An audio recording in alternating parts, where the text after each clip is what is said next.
Olá, integrantes, tudo bem com vocês? Seja bem-vindo aí à nossa aula. Vamos tratar sobre instrução formais para realização de trabalho em áreas de riscos. Bom, nós fizemos um planejamento de aula no qual nós identificamos as etapas que iremos apresentar para vocês, tá?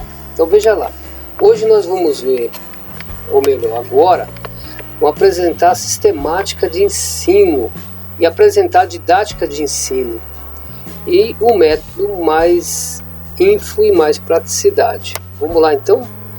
Então vamos lá. Sistemática de ensino, senhores, está em cima dessa planilha que vocês estão vendo aqui, que está o nome da nossa empresa, ProGuarda. Então, a sistemática de ensino está em cima de uma análise preliminar de nível de risco chamada APR. Tá ok aqui? Então vamos lá. Bom, o contrato aqui, se nós tivéssemos o nome do contrato que vocês estão trabalhando, colocaríamos aqui, por exemplo, Subestação Bandeirantes, Carajás, Meia Ponte. Como não temos, nós vamos deixar sem nome. E aqui na nossa sistemática nós temos um processo, ou seja, o processo é aquilo que está relacionado ao local de trabalho e a atividade que será executada. Então o processo é para inspetores e supervisores de subestações energizadas, e também nós vamos considerar aqui o vigilante. Ok? Então veja bem, o método de ensino ele segue essas sequências das colunas que vocês estão vendo aqui junto com o cursor do mouse, tá vendo aqui? Então nós temos o item 1, essa análise aqui no item 1, ela vai iniciar aqui na etapa 1, falar sobre atividades, serviço e, na verdade, é atividade, não vai ter equipamento, tá? Atividades e processo. Na verdade, vai ser processos de atividades.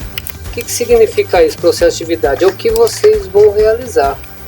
Então, a etapa 1 vai falar sobre supervisão de vigilantes em subestações elétricas. E nós vamos fazer uma aula só para ficar mais objetivo. Então vamos falar com vocês, supervisores e os vigilantes ao mesmo tempo. Então supervisor de vigilante e o próprio vigilante, certo? Supervisão de vigilante e vigilantes, que é o processo de atividade de vocês na rotina da subestação. Então veja bem, esse processo de atividade ele tem uma orientação de preenchimento. O que quer dizer esse processo de atividade? Então vai falar a respeito do que faz um supervisor de vigilante e um vigilante dentro de uma subestação. Vamos entender melhor o processo de atividade da etapa 1? Então vamos aqui, ó, nesse manual. Então a etapa 1 vai fazer o levantamento dos processos de atividade, que significa o quê? A sistemática de aplicação da análise preliminar de nível de risco deve iniciar-se a partir da divisão do empreendimento contrato em áreas, em conformidade com sua estrutura organizacional e com a definição dos respectivos processos, atividades associadas. Ou seja, nós vamos colocar o empreendimento ProGuarda, por exemplo, num contrato da SE Bandeirantes, o contrato da Enel, tá?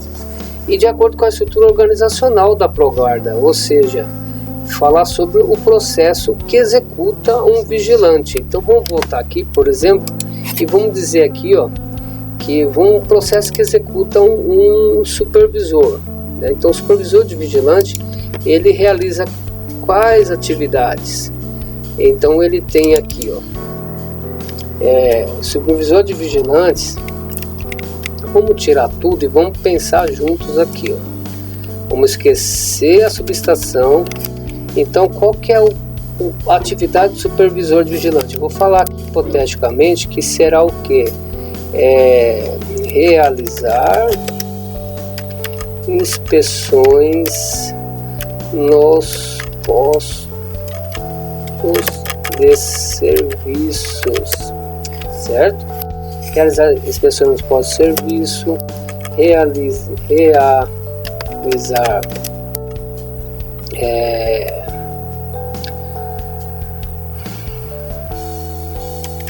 fechamento de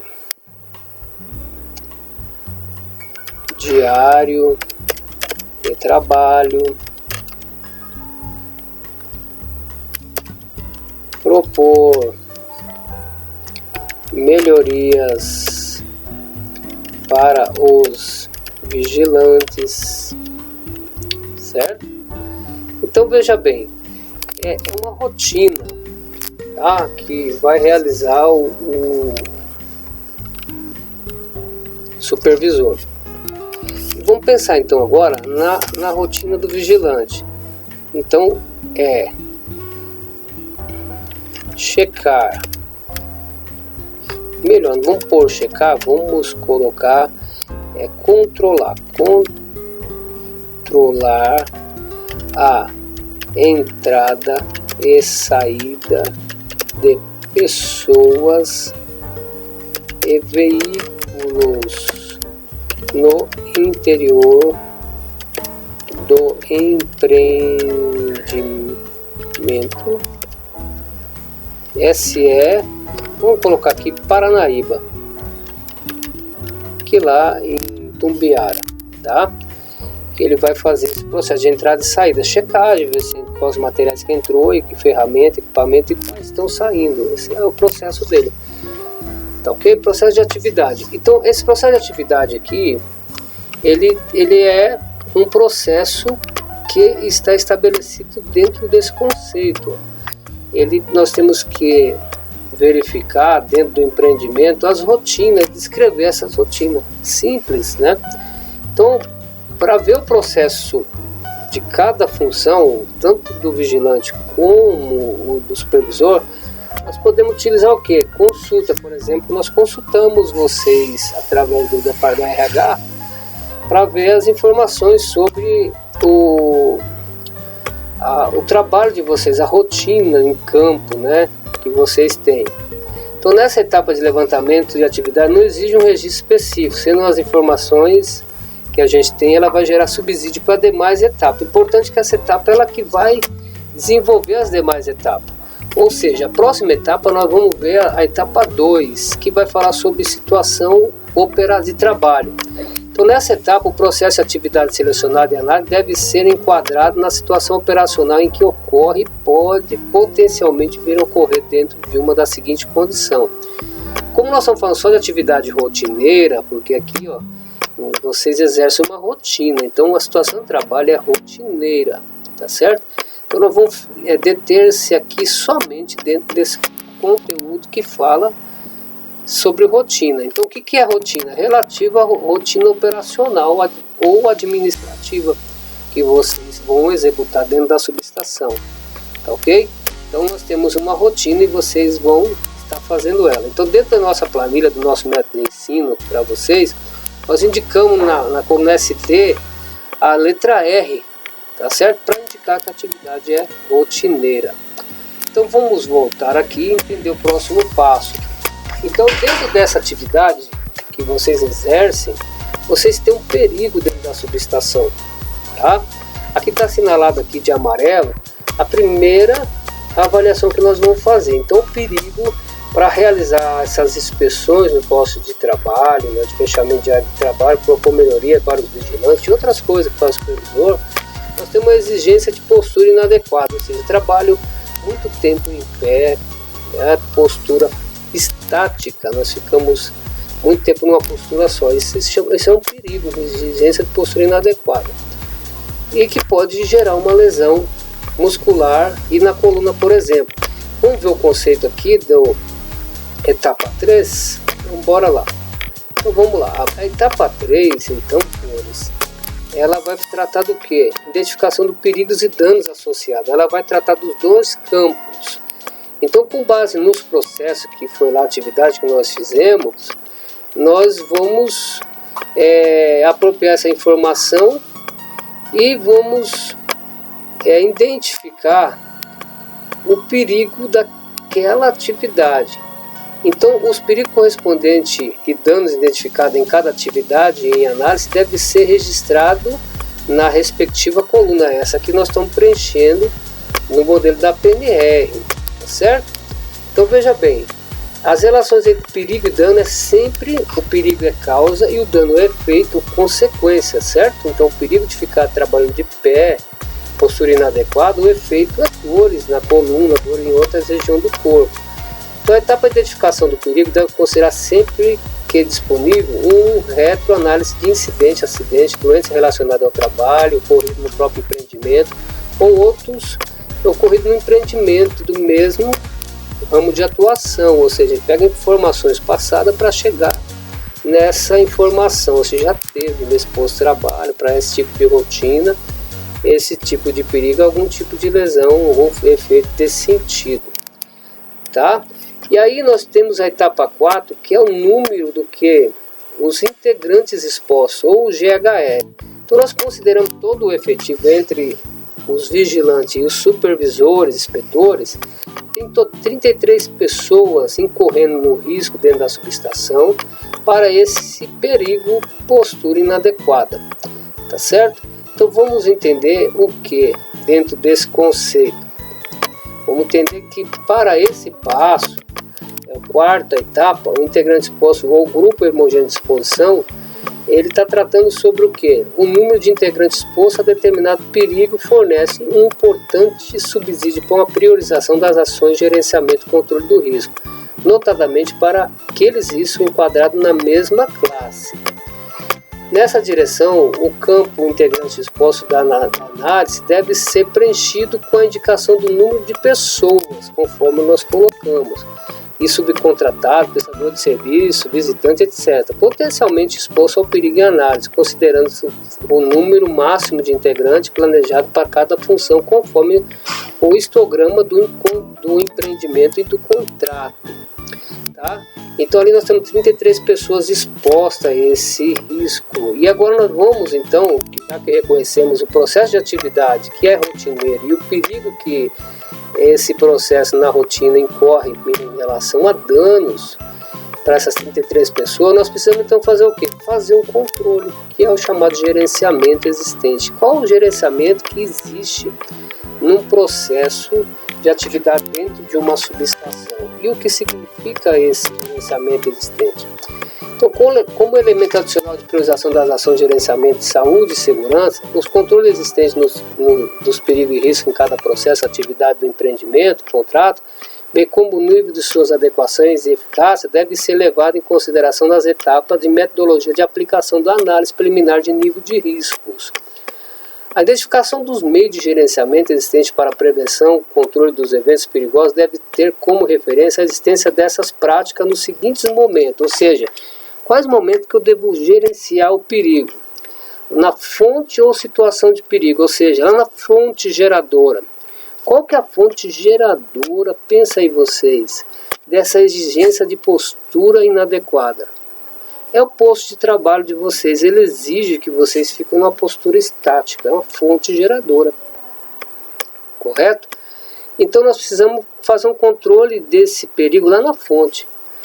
Na trajetória, é possível fazer um controle na trajetória para esse efeito desse perigo? Não, porque vocês não têm uma trajetória, ou seja, assim, um ruído que gerou uma pressão sonora a 2 metros, 3 metros, ele não tem uma trajetória, esse perigo ele não expande, ele é concentrado. No integrante, receptor exposto, no integrante sim, porque o perigo ele está causando uma lesão diretamente no integrante, ou seja, então o pós-trabalho ele pode gerar lesão muscular e problemas na coluna, correto? Então logo nós temos que pensar o que no nível de gerenciamento? Fazer um gerenciamento tanto lá na fonte, que gera o perigo, né, da postura inadequada, como na pessoa do vigilante que vai estar trabalhando ali no local. Então esse gerenciamento pode incluir a existência de um ou mais entre a seguinte alternativa de prevenção e controle. Então nós podemos pôr um controle operacional, por exemplo, fazer um procedimento, um método construtivo, instrução de trabalho, tá certo? Por exemplo, uma orientação lá, para conseguir fazer uma atenuação daquele perigo. Pode ser um sistema de segurança, fornecer equipamento de proteção individual, fornecer equipamento de proteção coletiva, atividade de treinamento, podemos monitorar, medir, para ver, ou mesmo uma vigilância epidemiológica, vai depender do risco, mas não é o risco em questão aqui, que aqui é ergonômico. Então vai depender do gerenciamento para atenuar então o efeito que é o dano, né, desse perigo.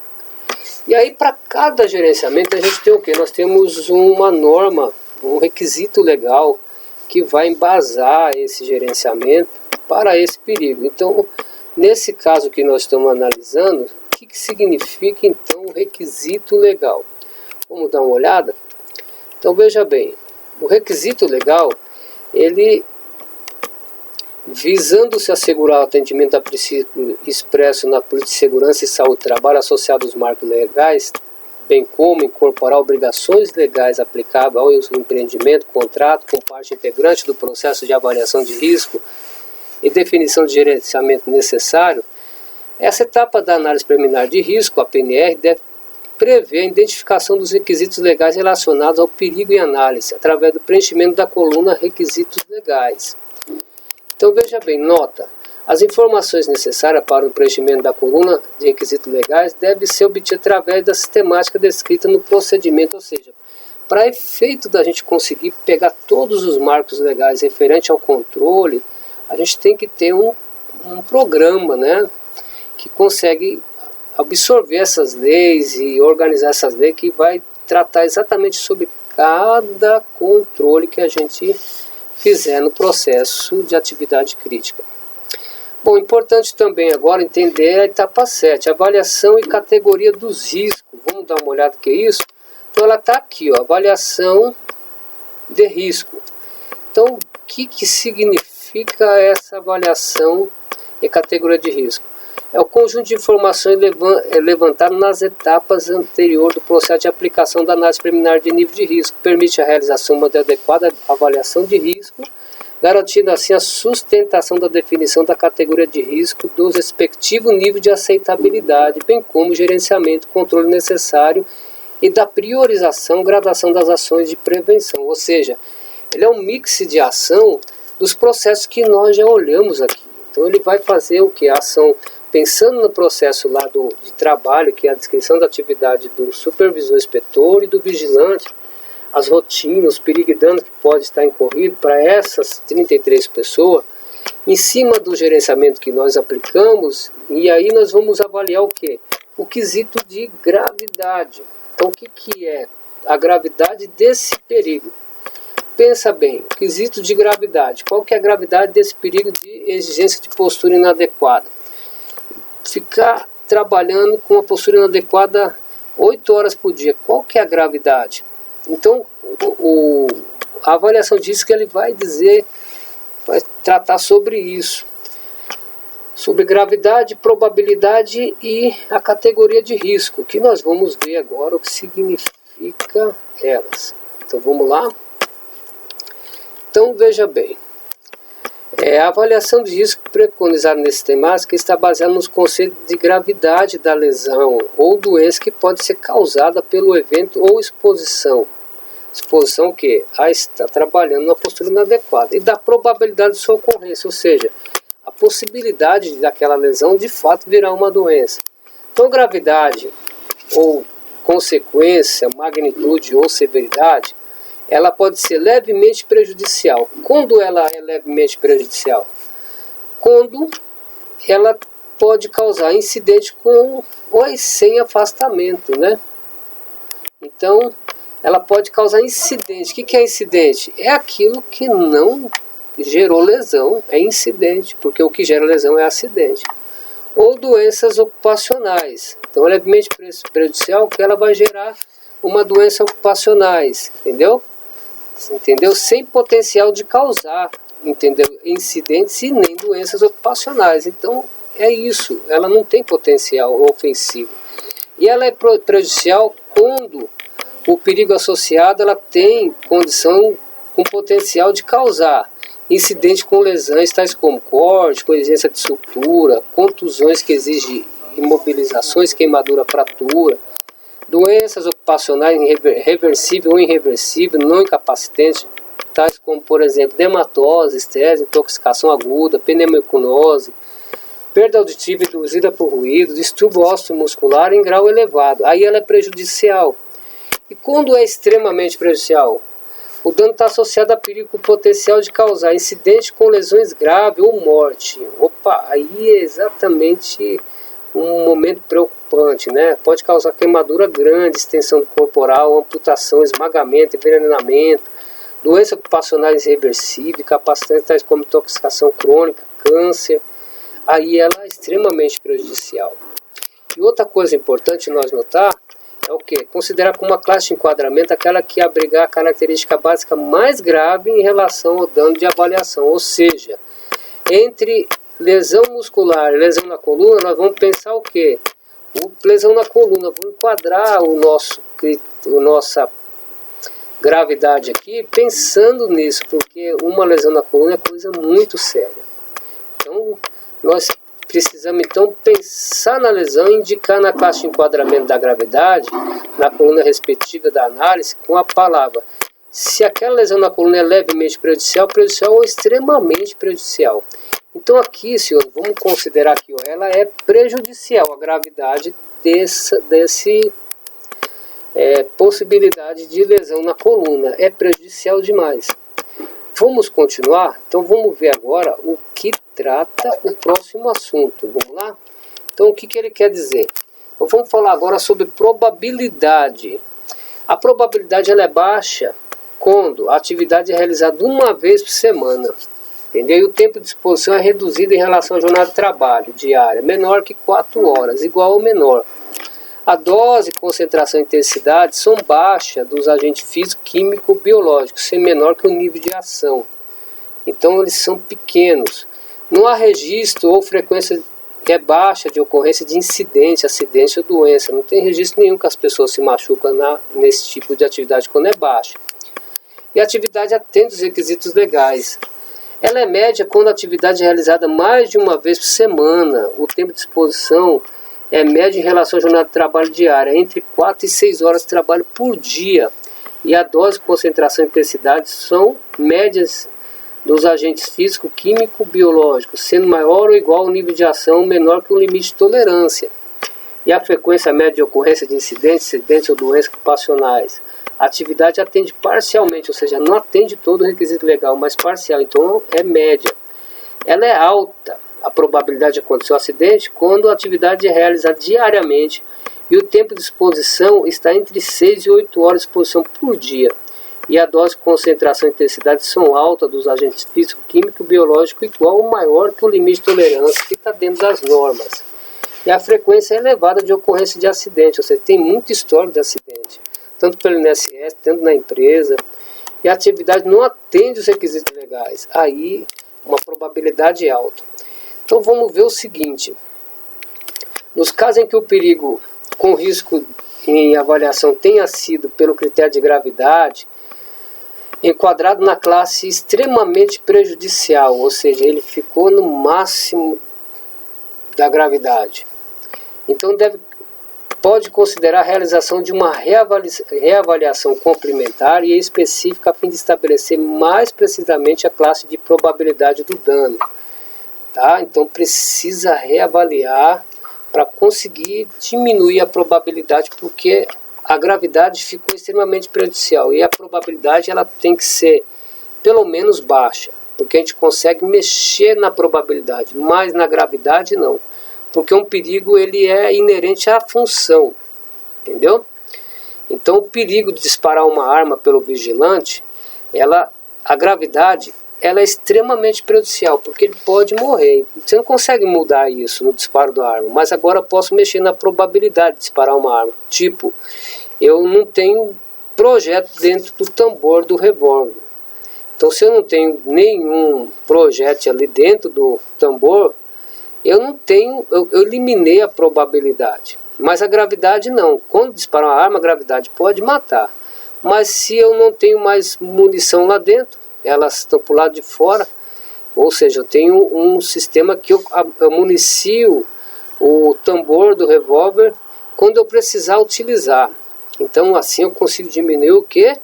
A probabilidade do acidente. Então considerar como classe de enquadramento aquela que abriga o maior número de características básicas em relação ao perigo em avaliação. Quando houver empate, optar pela classe mais alta. Indicar a classe de enquadramento da probabilidade na coluna APNR com abreviação baixa, média ou alta. Probabilidade. Então vamos entender aqui, ó, redução de eventos graves, categoria de risco. A categoria de risco deve ser obtida através do cruzamento do enquadramento das classes gravidade, levemente prejudicial, prejudicial, extremamente prejudicial, e da probabilidade baixa, média e alta. Então vamos entender aqui, ó, gravidade. Vamos pensar lá no que nós estamos analisando. Vamos dar uma olhada? Aqui, ó, perigo é postura, exercício de postura inadequada, que vai gerar lesão na coluna. A nossa gravidade ficou como prejudicial.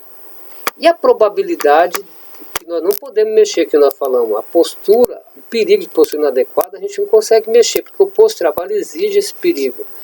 Agora, a probabilidade de manifestar para essas 33 pessoas uma lesão muscular ou na coluna, qual que é a probabilidade? Vamos entender melhor? Então vamos lá. Eu tenho uma gravidade que já está como prejudicial e a probabilidade ela é baixa, média ou alta. Se eu trabalhar no ambiente de trabalho, lá no meu posto de trabalho, e lá pensando que eu tenho uma jornada de trabalho, nós olhamos que acima entre 6 e 8 horas, eu tenho uma jornada elevada, né, com relação ao meu posto de trabalho. Então ela é o que? Se for baixa, menos de 4 horas por dia, se for média, entre 6 e 8. Se for alta, é acima disso. Então, vamos considerar uma jornada normal que está estabelecida na lei. Então ela é média. Então eu tenho uma probabilidade, cruzando aqui a matriz gravidade e probabilidade, substancial. Opa, substancial. Então veja bem. Então ela está aqui, ó. Então ela é uma atividade substancial. O que é isso? É a categoria de risco. Significa que eu não posso trabalhar nessas condições. Eu tenho que modificar o meu processo. Aqui ficou perigoso. E quando ela é substancial, a prioridade, ela é uma prioridade de grau 2, ou seja, ela está alta. Ela, quanto mais baixo, mais crítica. Não vamos dizer crítica, não é que está alta. Então ela está crítica, tá certo? Então, com relação à priorização, que é a questão lá do nível 2 da nossa categoria, então nós vamos fazer o que? A definição de gerenciamento necessário para a prevenção de perigos e riscos de segurança e saúde no empreendimento deve priorizar em ordem decrescente de atuação suas ações de controle e redução com base nas diretrizes de gerenciamento estabelecidas na matriz abaixo, que levem em consideração a categoria de risco enquadrado e o respectivo nível de sua aceitabilidade do risco. Então nós vimos lá o que? Que nós temos um risco, olha só onde ele está, ó. Ele é substancial. Então aqui o que nós estamos tratando? Nós estamos tratando de prioridade 2, ou seja, um nível de extremo de prioridade. Então não é aceitável liberar esse trabalho. Por quê? Porque a atividade não deve ser iniciada até que ações de mitigação tenham sido implementadas e as medidas de controle e gerenciamento tenham sido definidas para a redução da categoria do risco. Então a gente precisa fazer para essa atividade aqui, ó, que nós vimos de risco de postura inadequada e o dano à lesão na coluna e musculares, nós precisamos fazer um gerenciamento certo? Um gerenciamento para nós mudar essa condição que está aqui. Qual gerenciamento é esse? Então, o gerenciamento, nós vamos usar esse requisito, gerenciamento necessário no processo de atividade para os inspetores e os vigilantes. Nós vamos ter que fazer, por exemplo, o processo de atividade dele, uma instrução de trabalho, tá? Que ele vem para cá, um gerenciamento vai ser orientação sobre postura no local de trabalho. Pode ser um pouco mais amplo esse conceito, por exemplo, treinamento de ginástica laboral, tá bem? E nós vamos precisar também só o gerenciamento? Não, nós vamos precisar lá no posto de trabalho, isso aqui é na pessoa, trajetória, no posto de trabalho, nós vamos ter que fazer uma implantação de cadeira para descanso durante a jornada de trabalho, que está aqui, que vai ser um equipamento de proteção coletiva. Com isso, nós vamos conseguir fazer o que? Nós vamos fazer que essa probabilidade que estava média, lembra que eu falei que a gente não consegue mexer na gravidade? A gravidade continua aqui, ela vai continuar sendo prejudicada, porque ela prejudica mesmo essa exigência de postura por longos períodos de trabalho em pé, porque exige, não tem como mudar, é um risco inerente à profissão de vigilante e dos supervisores. Mas a probabilidade eu posso, uma vez que eu fiz aqui um gerenciamento com essas mudanças de rotina que a pessoa vai sentar, tem treinamento, aí eu mudei, e o P e o M ficam o que então? Se eu tiver uma situação prejudicial, vamos dar uma olhada? Então eu tenho aqui, eu tenho uma situação prejudicial, uma gravidade prejudicial, e tenho agora uma probabilidade baixa, aí virou admissível. Com o processo nessa qualidade eu consigo liberar. Por quê? Porque agora ficou baixa. Agora então nós temos admissível. Então é admissível. Eu consigo liberar o trabalho para que seja desenvolvido sem maiores intercorrência. Esse trabalho pode ser desenvolvido e o processo está controlado. Vou deixar em amarelo porque nós estamos fazendo aqui a identificação do processo que nós já analisamos, tá certo? Então nós vemos até aqui, vamos ver na próxima aula e vamos analisar então da mesma forma os itens abaixo, tá bem? E então até já, nos vemos na próxima aula.